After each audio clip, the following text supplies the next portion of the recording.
Ladies and gentlemen, today I'm going to show you how to use forms in Wrike.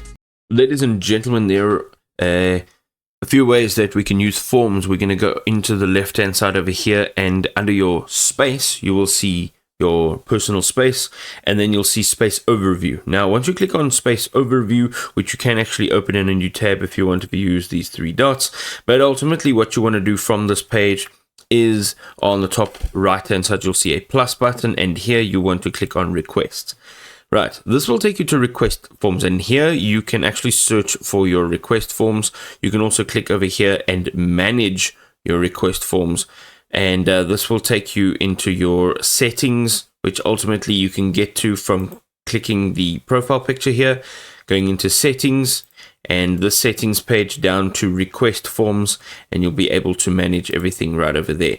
Now what we basically want to do here is create your request form. So you can create your first request form, and this will allow you to fill out your request form and see how you can use forms to manage your team's incoming work requests.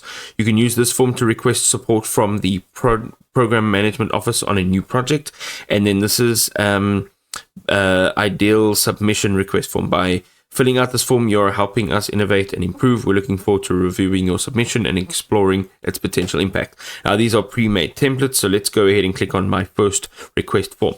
Here you will see the name of your request form, so let's just say form 1, and here we need to describe your request. Okay, so we need to add in a request, so we're going to just say submit timesheets, and then we need an expected start date. Okay, so we're going to leave that just like that, and then we need to add in a department, so we can add in as the marketing department, and then we need an estimated budget and the predicted impact, which will be either low, medium, or high, and then you can add in any additional files if needed over here, and we're just going to go like that, and we're going to say submit. Right, so here we need to just add in that date.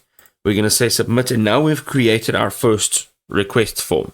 Here's the link to your request form. You can literally copy it and distribute it to your team members, and then you can say open request.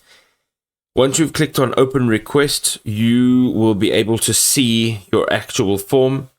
So here you can add additional details, so you can change the status, add a logo, change the importance.